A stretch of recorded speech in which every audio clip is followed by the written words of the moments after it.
Hey, this is Dr. Cepeda from Growing Tree Chiropractic. We are a neurologically based chiropractic office in Mooresville, and we love to serve families, babies, kids, pregnant mamas, anybody from diapers to depends. So anytime that you need us, feel free to call us at 980-689-1893. A Latte Perspective with Kathy Durant and Juliana Tompkins, a mother-daughter podcast. Welcome to A Latte Perspective, episode number 2. A multi-generational conversation. So we have a special guest today. Yes, obviously, we do. you can see that we have our Brindley Ryan as a guest today. She didn't want to be without mommy. So she's going to be just happy while we're doing this. So We can only hope. right. So we want to. We're not going to discuss our tea or coffee yet today, but we are going to talk about our mugs. Mine is Life is Awesome. So Be happy. and be happy. And I have to say that life is awesome. I mean, I can honestly say that I can't really complain about a thing at the moment. So, but we also want to roll right into our relevant topic. Yep.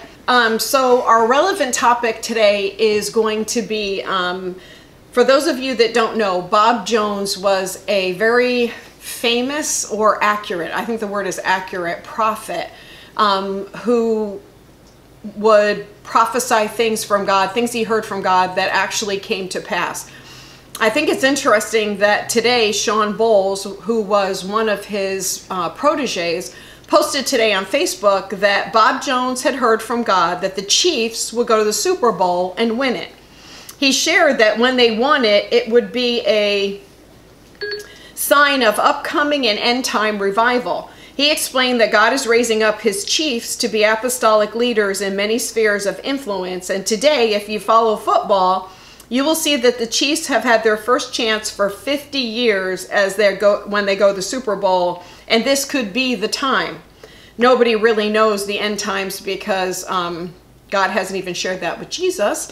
But it brings up an interesting topic about how the 49ers haven't gone to the Super Bowl. 6 years. It's only been 6 years for them. But they haven't won since 1995. So it's been quite a few years for them as well, having won or anything. So my thing is, I'm just glad to see teams that haven't been there in a long time. I mean, this is, right. Even though it might not be my team, it might not be my neighbor's team, but it's two teams that'll be interesting because they haven't gone in a long time. It's not the Patriots. Like, who wants to see the Patriots go again? You know what I mean? Or the Giants. Or Green Bay Packers. Or the Saints. Or right. Dallas Cowboys. These are two teams we haven't seen in a long time. Yeah.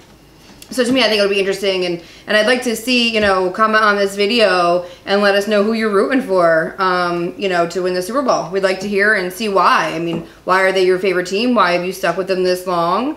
And how did you become their fan? Right. Because the first weekend of February is always a big deal because it's Super Bowl Sunday. Everybody has parties, and everybody, if it's not their team, they pick a team to pick a side to cheer. So let's hear from you guys and let us know who you're cheering for. Yeah. So Jules, what is our topic today? So our topic today is going to be grandma versus mom. And I don't mean that as in like a war or a fight or anything like that. It's more about I guess, kind of generation and when you grow up and I guess transitioning actually in a way. How does one transition from mom to grandma and still keep the boundaries and the respect and things like that we have for each other? So my first question to you is, what was one thing that you liked about Grandma White with us kids, and what was one thing you disliked that she did with us kids? Oh, just one? Oh, well, I mean... Okay. I'm just... No, Grandma White was my mom's mom. Correct. So my mother was really good at making sure that my kids were taken care of. On the holidays, she always bought clothes. So it came in handy in the lean years when money was tight, that I could always count on her to buy an outfit for school, or for the kids' birthdays, or for Christmas, she would buy them clothes.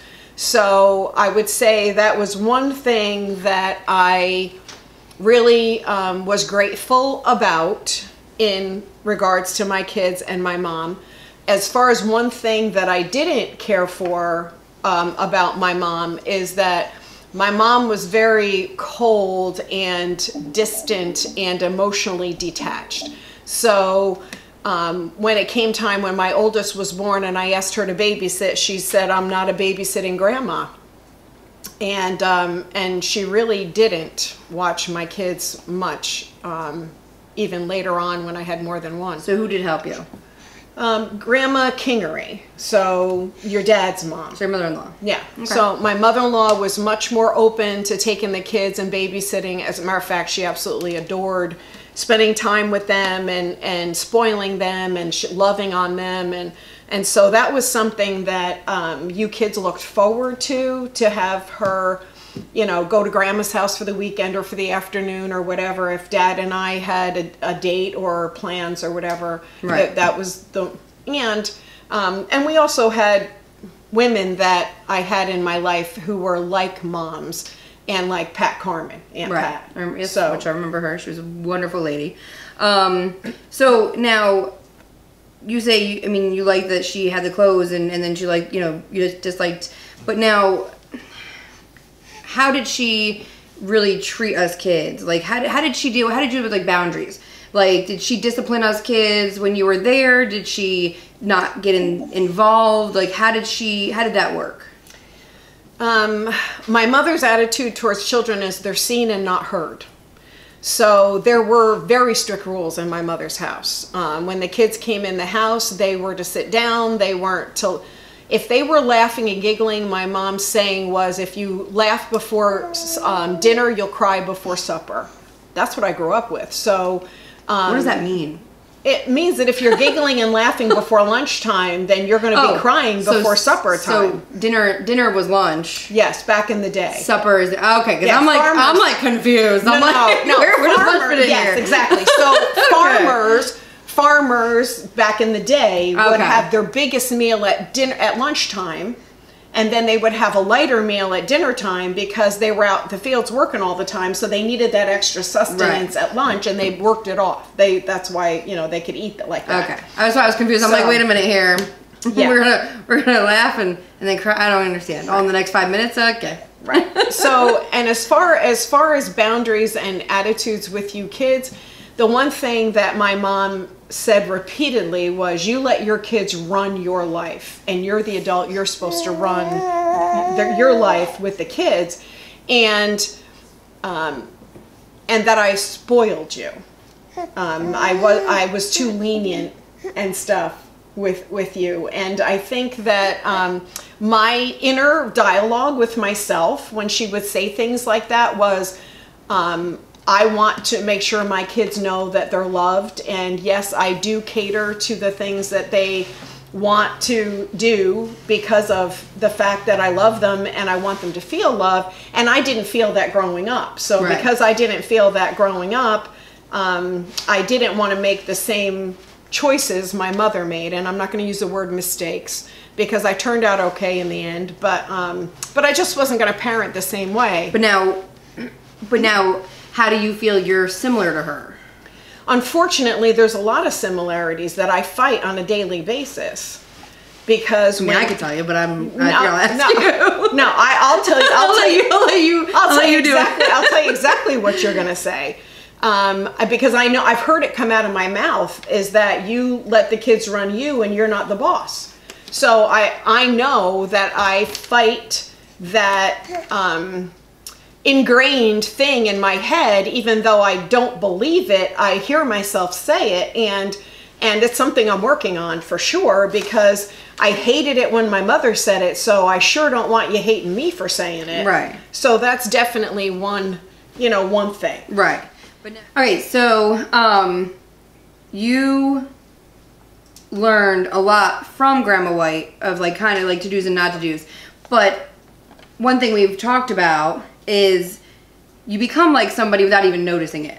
Oh, absolutely. So, obviously, with me being a mom, I've noticed, in being here and seeing you and things like that, I've noticed things that I do at home, and whatever, that is similar. And I'll be like, oh my gosh, that's my mom. And one thing that we had an issue a couple weeks ago because of this grandmom versus mom thing and right. When does the transition begin.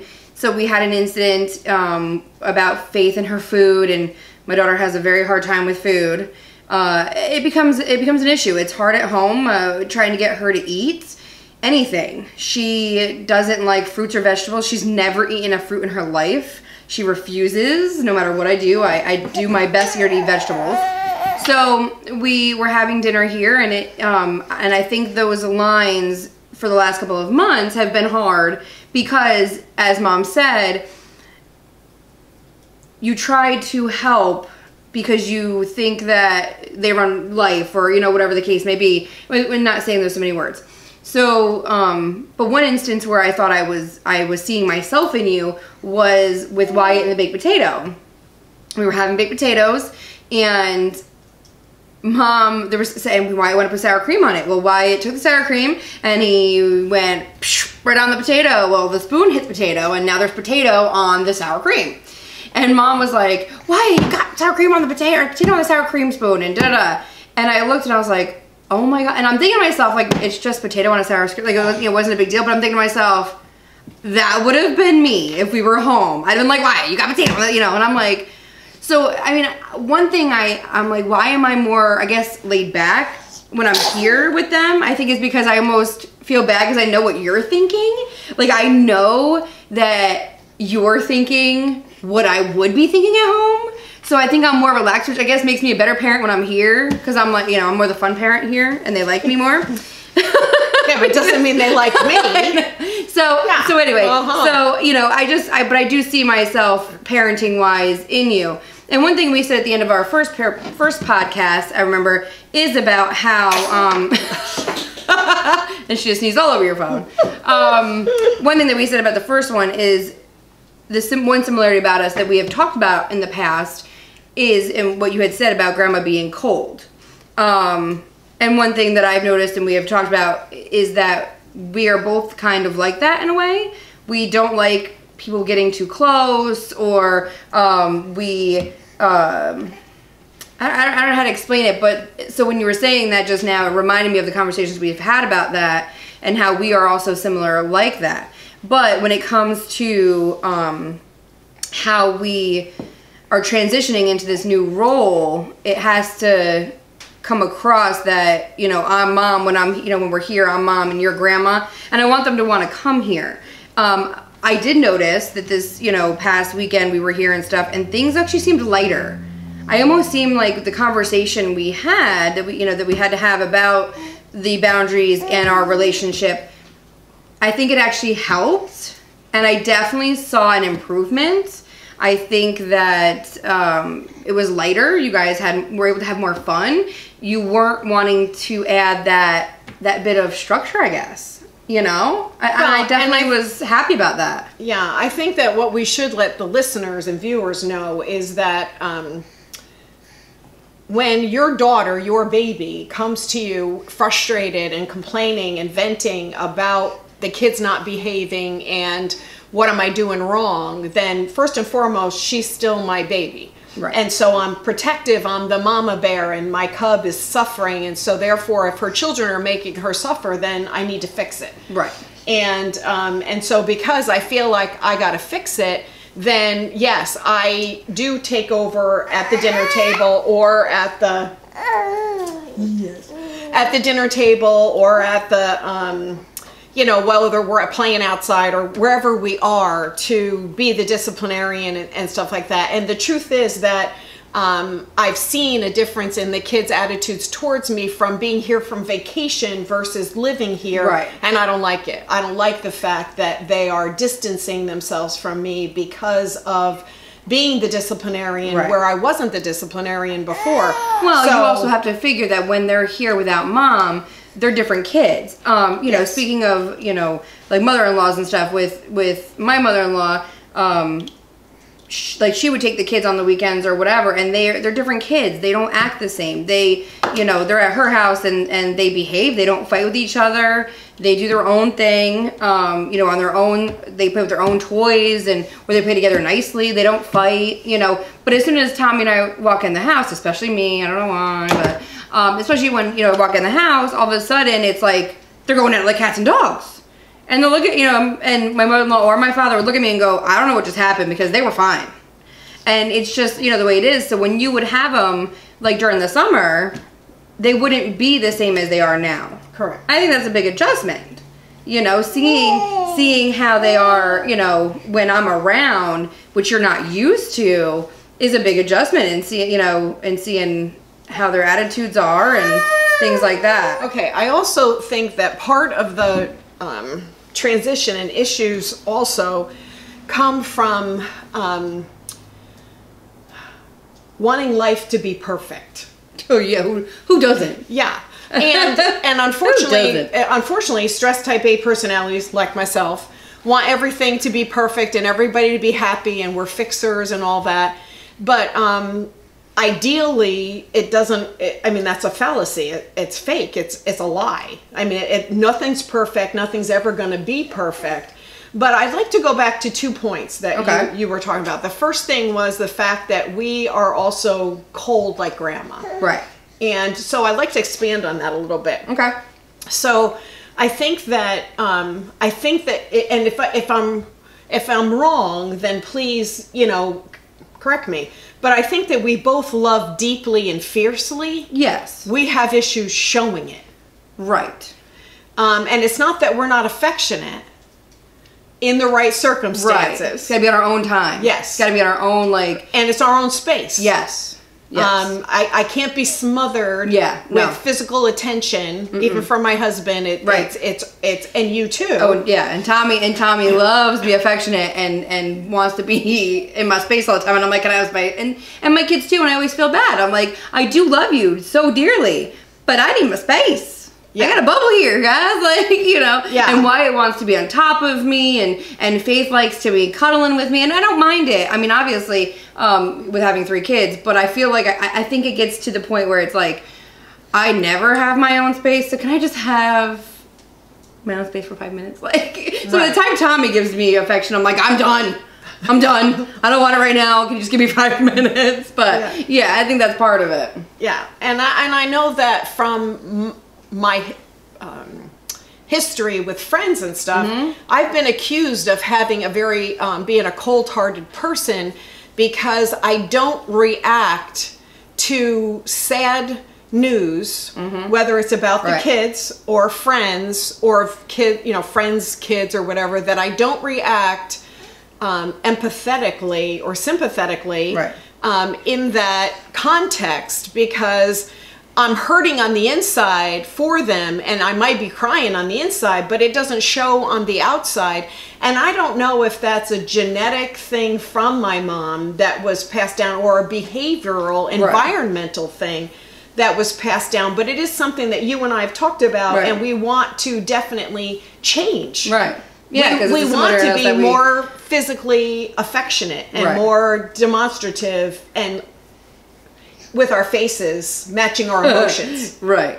As you can see, we've lost our guest. She's actually behind the camera with the videographer. So if you hear little noises, she hasn't left the building. She's still here. She's still here. Exactly. She was hurting my arm. So we were talking about our how we are perceived because of how we react to things, and being cold. Right.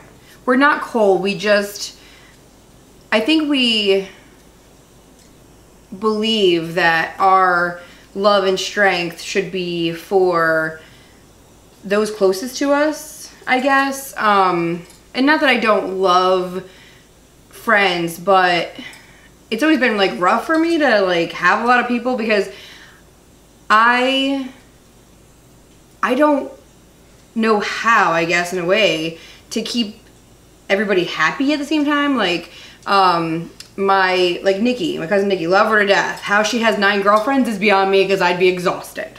And she does it with grace and ease. And, you know, if I don't text her for a couple days, you know, she's like, where are you? What's going on? You know, are you alive? And I'm like, yeah, I'm here, you know, but I'm just not like that. I can go a month without talking to somebody and then be like, hey, how's it going? And, you know, feel like no time has passed and be fine. And I'm not offended if somebody does it to me. I'm not very good at keeping those relationships, I guess, as alive. And not because I don't want to. It's just, I guess, how I am. I don't know. You know, I'm consumed with my life as a mom and my, you know, a wife and trying to just keep those relationships. I don't know how people keep friendships going. I don't know. Well, okay, so this brings something else up. So, growing up, I felt very much alone. And if I tried to talk about my feelings, my mom would say, get off your soapbox. Nobody wants to hear what you have to say. Stop talking. And here we are. And yeah, exactly. And here we are. So I think that growing up, I learned very young to keep my feelings to myself. And I know that we have not been under the same roof and we have not spent a lot of years together, but I find it interesting that I too have issues maintaining relationships. Now, it's not that I'm very blessed. I have a group of friends. Carol's in Florida, Monica's in Maine. I have a girlfriend, Barbara, in Pennsylvania. And as you well know, growing up, they were very, very close, and we were socially close. But that's what I think is weird. I'm not cutting you off, but I think it's weird is I watched you have close friendships.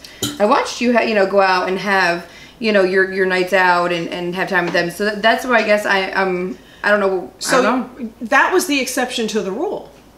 Truly, that period of my life was the exception to the rule, because prior to that, I didn't have close female relationships.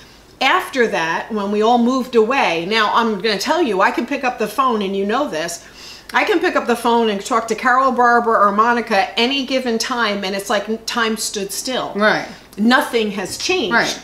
And I'm so blessed with that. But even just moving to North Carolina, I have the problem, I still struggle with maintaining relationships. And let me be clear, I have great friendships, but I'm not the one reaching out all the time. Right. I'm not the one. I have, you know, Narelle, Marie, Robin, Tammy, you know, all these different friends that I would consider close, and Keisha and stuff, you know what I mean, that I would consider very close friends. And I know that if I pick up the phone, boom, they're there. They're my prayer partners. They've gone through hell and back with me.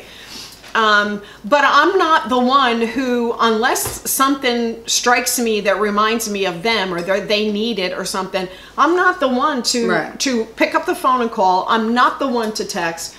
I truly am not. And I didn't realize, number one, that you thought that I was different than you because of what you witnessed when we lived, when you did live with me. For years I did. I mean, until I think we had the conversation. I think until we actually had that conversation about, and it's one of those things where you don't want to talk about it. You don't want to like say, hey, admit I feel like I'm a cold person and I don't know, you know, you don't want to say that to people. You don't want to admit it to yourself, let alone. So when we had that conversation and I guess it was brought up, it was a difficult conversation to have, but at the same time I felt relieved because maybe it is genetic. Maybe it is, you know, how I was raised or something, even though I did see the friendships. I mean, Dad didn't have, I guess Dad does have a ton of friends, but I only went on weekends and I was with him, you know, or whatever. But, you know, it just, I didn't feel like it was how I was raised, but maybe it was, and I just didn't realize it subconsciously, you know, or it was just something that you exuded, you know, like, you know what I mean? Like, you know, whatever, I don't know. I think that I think it's very much worth excavating for us, because I think that if we can go back and figure out why we put the walls up in the first place, then, you know, if we could pull at the root of the problem, then if we can get rid of the walls, then it's going to be easier for us to be more affectionate and more, I think for me, I'm not going to speak for you because You have to speak for yourself. Right. But for me, what I find is that I'm so used to doing stuff alone and being a loner and having to be strong and by myself all these years that it's not my first response. It's my first, I don't know about you, but for me, it's not my first response to get up in the morning and reach out and text somebody, hey, how you doing? But now, I'm just used to being alone and doing stuff by myself. Now, it's not that I will be the first one to complain about being lonely. I'll be the first one to complain about, gee, I wish I could just call somebody up and say, hey, let's go have coffee, let's go have lunch. Right. But I'm the reason why I don't do that. It's not anybody else's fault. It's my fault. I'm right there with you because, you know, I would see people on, you know, Facebook or Instagram and be like, well, I wasn't invited. But at the same time, it's like, when was the last time when they invited me, did I go? Did I cancel last minute? Like, you know, because I'm all one, be like, yeah, I'm all for it. For like a week, I'm like, yeah, I'm all for it, I'm all for it. And the day comes, I'm like, yeah, I'm going to sit home. And because it's my comfort zone. Yes. I have a very hard time, I don't know about any of you, but I have a very hard time getting out of my comfort zone and being uncomfortable. This is very uncomfortable for me. Being on in front of a camera, you're like, I don't stutter half the time. Being in front of a camera and things like that is very uncomfortable for me. This is outside of my comfort zone. I've been doing a lot of things outside of my comfort zone. But going out and doing stuff is outside of my comfort zone. I like being, I'm a homebody and I like being home. But don't get me wrong, I like going out too. But it has to be almost like all the right circumstances, like things have to hit in place for me to go and want to do it. And I just like, you know, I don't know, I don't like being uncomfortable. I don't know about you, but I don't like, you know, going to the parties or, you know, someplace like I don't know a lot of people. That gives me such anxiety. And I don't have an anxiety problem, but that gives me anxiety because I feel like, are people going to judge me? Are they going to look at me and think this? Or, you know, so it gives me really big anxiety to do that. And I think that's what's made me, I guess, almost like a cold person. Because I feel like the outside world is judging me so much that I have to try to not care. You know, so I mean, that could be where it stems from, I guess. Like, you know, part of it. Well, I agree with you. I think that part of it is people for years, because I was a hairdresser, owned a salon, was very outgoing, talked all day, and just talked until I was blue in the face. I think that people just assume that I'm an extrovert. Right. But I have discovered in the last couple of months that I'm an extroverted introvert, which means that I love being around people for a certain amount of time, but then I need my quiet space. So I think it's personality differences. And when you mention about going to a party where people are and that you don't know, I'm 65 years old and I still have anxiety about that. I'll tell you right now that I'm sitting here in front of this camera knowing it's going to thousands of people with no makeup on, and I'm dressed in my gym clothes because I made it to the gym today. But when... Wait, are you telling me you haven't showered yet? No. I went to the gym. Did I just call you out? You did call me out, but in my defense, not only did I go to the gym, but I pre-made all of my lunches and breakfast for the next 2 weeks. Well, so I'm very proud of you. All day. I'm very proud of you. And I was working up a sweat doing that. So, and then it was time to film. So you're really gross. I'm here. Last time it was you, no shower. I know. We're hot messes. Yeah. We keep each other out. Yeah, I'm looking okay today and you're a hot mess. Yeah, I'm a hot mess. So next time we'll get it right. Yeah, next time we'll both look good with any luck. So we'll get it right. But anyway, back to the fact that when we have to go to a social event, okay, where Bob will say, hey, so-and-so that he knows invited us to a party or to tailgate or something like that, I get such anxiety about being in a situation where I don't know people, and because of our age difference and because of meeting people for the first time, right, I will make sure that I try on 6 different outfits. I put all my makeup on and all my glory, make sure my hair is in perfect place, because it's the first chance. You only get one chance to make a first impression, and I want it to be the best impression. Right. And I have such anxiety and self-conscious about it that even Saturday, going to that birthday party, knowing that somebody he went to high school with was going to be there, and I assumed a lot of people that I didn't know, I had anxiety. So it's kind of, so revealing to me that you said that, because that's something we also have in common. Right. So funny story though, going back a little bit here, because funny story. So I was telling Mom this story about how my son found some pictures in a book. These pictures were of, and the reason I bring this up, you said age difference, so I have to tell the story. So the pictures. You have your husband's permission for this? He don't care. So, okay. I mean, we're going to assume he doesn't care. You're assuming. I'm assuming. Yeah, he'll yell at me later. So I found these pictures in a book, and they were from when he was like 16. And he was at a wedding, and there was an older, very, very attractive woman. And there was two pictures, and the one was them by a fireplace, and one was her kissing him. And I found it to be hilarious, because I'm like, okay, but my son was like, oh my gosh. Well, so Tommy got home, because he found them when he wasn't home. So Tommy comes home, and I'm like, your son found these, you know, whatever. So the funniest part of the story is, I'm standing in the kitchen, and my husband comes around to me and goes, would this be a funny joke for Bobby? And I'm like, what? He goes, yeah, because I was with an older woman. And I'm like, oh my God.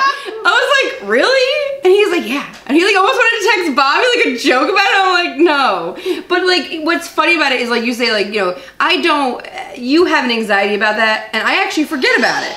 I actually forget that you and Bobby have an age difference. I think because I grew up with you guys. So like I forget about it. So when he said it, I was like, what are you talking about? And I was like, oh, no, like you can't do that. Like, no, you know what I mean? But I forget about you guys having an age difference. So, you know, I think a lot of people do. If they don't know you, or if they've known you long enough, like they don't remember that, you know what I mean? So that's, I mean, not that you shouldn't, you know, I'm not gonna tell you how to feel, but to me that's not really something, and especially in today's day and age, maybe back 30 years ago it was a thing, but now, you know, hey, my husband jokes that he's 2 years younger and how much greater that is, so, you know.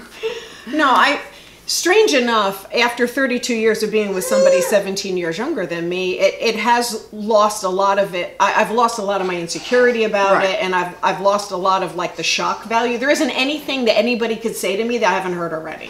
Right. There isn't any kind of comment, side comment, joke that somebody could say to me, oh, you robbed the cradle or whatever. There isn't anything that they could say that I haven't heard already. But, so yes, that's a component of it. Right. But I don't care if my husband was the same age as me.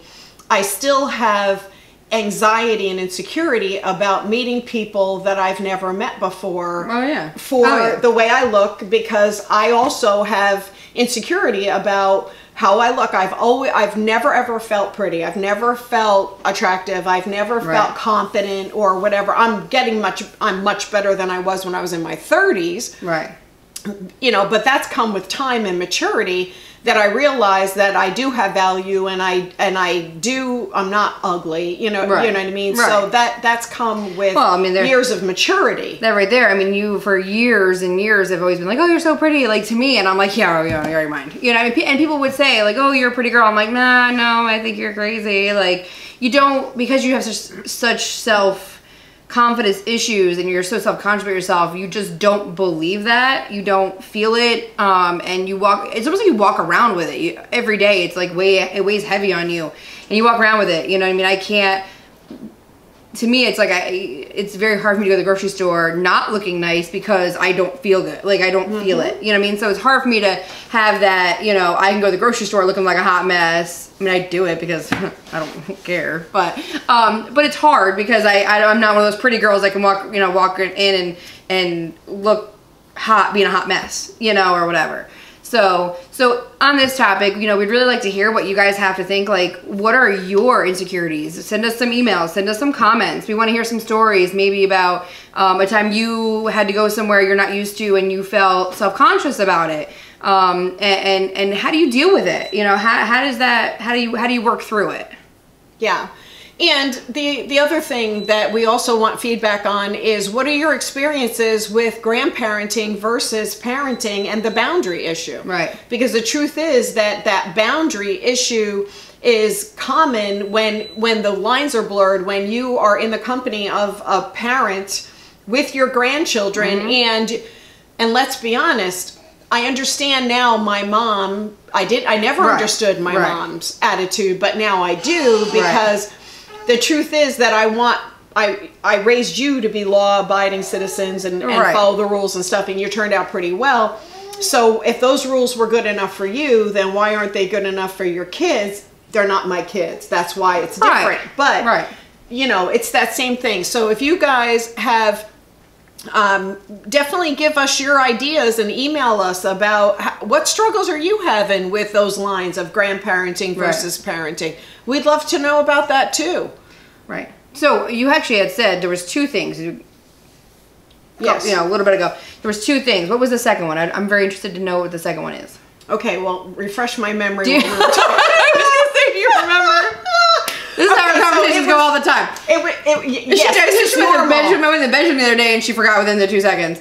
Okay, so you were talking about love. So we did discuss the whole because you were like, oh, there's thing. two things, and you're like, being cold. Yes, and then there's something else. Yeah, so this is how we try and figure it out. We're gonna try and figure out what she was trying to talk about. Right.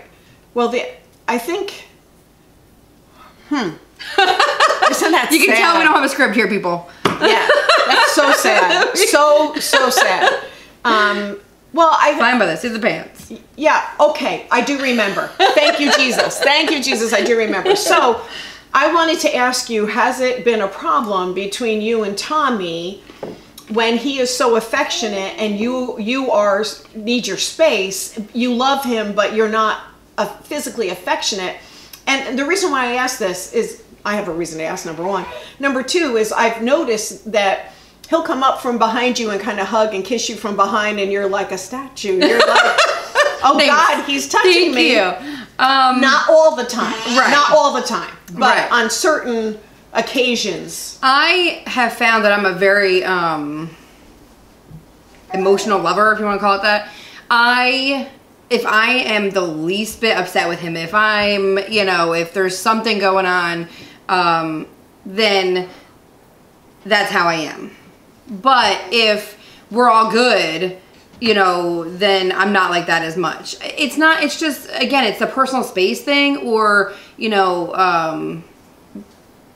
I'm around. It could be many different things, but it's usually just about my emotional state of mind. The only time he gets upset with me is when he's gone a long time without some, and he's really wanting some, and I'm still like, no. And so he gets upset, and I know he's mad because I go, huh, and he'll turn over in bed, and I know he's upset, and then I feel bad, and I'm not saying I turn around and we have that, but I do try to make a conscious effort though too, because going almost to the love language topic, being affectionate is totally his love language, like showing affection to him. So I try to be very conscious about it, because I want him to know that I love him. And even though it's not my love language, I know it's his. So I do try to give him that. Mm-hmm. In that respect. My love language is, acts of service, or, basically acts of service. Like, hey, help me around the house. My motto is this: you help me around the house a little bit and I'll give you some. Because, if I'm doing everything, if I'm taking care of the 3 kids and I'm doing all the housework, I'm exhausted and you ain't getting nothing. So, you help me around the house a little bit, you do those dishes, you do that laundry, you help me out, and I'll help you out. Yeah, that's how it kind of goes. Well, see, and the reason I had a reason for asking is because Bob's love language is touch. Mm-hmm. He's very affectionate. Right. You know that. You grew up with him. And mine is quality time. Right. So for me, quality time means I can sit next to you on the couch and I can read a book while you're watching a movie. And to me, that should be enough for you. I'm there. Right. For him, it's, I want you there on the couch, but I also want you to pay attention to me while you're sitting on the couch. Yeah, because Tommy's laying in my lap. If I'm on the couch, he has to lay in my lap, his head in my lap, and be pet his head, and he's fine. Right, yeah. And I'm like, okay, can I have my space? But yeah, I get it. Yes, so that's something else that we're alike, as well, which I was not, conscious of until today's podcast. Yeah. So, like I said, I mean, it doesn't really matter how many years you spend apart. You end up being like your parents. And I think, like you said, I think not all of it's genetics. Some of it's the way, nature versus nurture. Right, yeah. It's your environment. It's things like that. It's a whole lot of things. but you end up being like people that you don't, I'm not gonna be like my mom ever. And then you are, So how many of you are like your mom? And you said you never would be. And not in a bad way. Like I said, I don't think being strict is bad. I definitely feel like today's generation is definitely way on the other end. I think we've gone from being too strict to too lenient. But part of it is I don't even think people's fault. Because I think it's become so hard to live that everybody has to work a lot. And that the kids don't get the structure they need because the parents have to work so much. So it's become like, it morphed. Yeah, but it's become like a double-edged sword. It's either you work and you're not home to have the structure, or you don't work and you're poor and living out of your car, but you're there for them. You know what I mean? Right. So you have to have a happy medium. Mm-hmm. And that's why I've come to the conclusion, as I've talked about, that I'm way more happy knowing that I can be there for the kids, make money, but I don't have to have a title because it's not what's going to be on my gravestone. So, right. Which I literally have now living by this motto because right. I just don't. Yeah. The one thing before we wrap up, there is one thing that I want to say to you, and that is that I'm so proud of you for the way you handled this generational boundary gap, grandma versus mom, how you confronted the issue, how you had a conversation with Bob and I, and you really were articulate, and you were not offensive, and you were not critical. You just stated the facts, and because of the way you delivered it, it was received well. Right. And that's why you saw a difference in dinner yesterday and the atmosphere here with the kids yesterday. Right. Is because you're the reason why. Well, no. My communication skills aren't usually the greatest. So. No. So number one, I want to tell you how proud I am about that. And number two, that I did feel a difference because I felt lighter. I didn't feel like I had to be the Gestapo. I didn't feel like I had to be watching them every second of what are they doing, because I wasn't the mother, I was the grandmother. Right. And that's what I want. I don't want you to be, worried about it. I want it to be a lighthearted thing. I want them to want to come here, and I want them to have the relationship with you that I did with Grandma Kingery, not Grandma White. Right. And that's what it basically comes down to. I know what a great relationship they have with Tommy's mom and my dad, and because they live near them for most of their lives, and I want them to have that relationship with you. I don't want you to feel like you have to be mom or be a disciplinarian. I want you to be grandma. And as I said to you that day, I want this to be the place they run to because they feel comfortable when they have to get away from mom and dad. I don't want them running to drugs. I don't want them running to the streets. I'd rather them run to you than, anything else. Right. So for me, I want this to be a comfort place for them and someplace they feel they can run to if they have to get away from mom and dad, if that's the case. Right. And definitely that's what I want. Yeah. I had that grandma. Right. When things got bad in my house, I went down the steps across the street, up the porch steps, and went right into my grandmother's house. Right. Or when she lived with us, I just went down the stairs and went into her bedroom. Well, there you go. So. Yeah, I definitely want that. So that's a little bit too close for comfort, though. Which is, I love you. Oh yeah, I don't think that would work. No. But so before we say goodbye, we want to remind you that Cooking with Kathy will be live on the 28th of January, which please bear with us because I've never done stage cooking before. But I'll tell you, I am remaking the famous sausage gravy and biscuits of the South to be healthy and low calorie. So pray for me that I can do this. Not that I can't. I've already modified the recipe, so I'm not concerned about that. It's the stage cooking. It's the stage cooking that I have to actually make 3 batches so that I can show you where I start the cooked and then the end and everything. So pray for me about that. And we will be back in 2 weeks, and our topic... We're doing this every 2 weeks. So just so you know, we're doing it every 2 weeks to start out with because it does seem to be a lot. We want to make sure we give you quality work, not quantity. So we are trying to, as you can see tonight, it's been a little... It's more difficult, but which is fine. We're rolling with it. It's real life. It's real life. And we're trying to be as transparent as we can. We're trying to be as real as we can. And so we just hope that you like what you're hearing, you like what you're seeing, and that... you either follow us on YouTube, because this is on YouTube, this is on iTunes as a podcast, And we just and Spotify, and we just hope that you go on, you like it, and you share it. Share it as much as you can. Please share it with your friends, and go on Facebook and like our Facebook page. Follow us on Instagram, and let us hear your comments. We really do want to hear emails through the website. Check out our website. We want to hear from you guys. I mean, we had a really great response from the first one, which is awesome. We didn't get a lot of emails or comments about like the topics. So give us some some stuff you want us to talk about, or I'm sure we have plenty we can talk about. But we want to hear, and we can read some emails and answer some questions. We would love to do that. Yeah. We are great advice givers. Yeah, okay. All right, so join us next time for a latte more perspective. Thanks, guys. This podcast is brought to you by the Cedar Stump Pubs. Statesville location is at 3442 East Broad Street. Troutman location is at 152 South Main. Remember, every Friday we have music bingo from 9 to 11 p.m. Every Saturday night, live music from 9 p.m. to 12 a.m. We're open till 2 a.m. Come rest your rump at the Stump.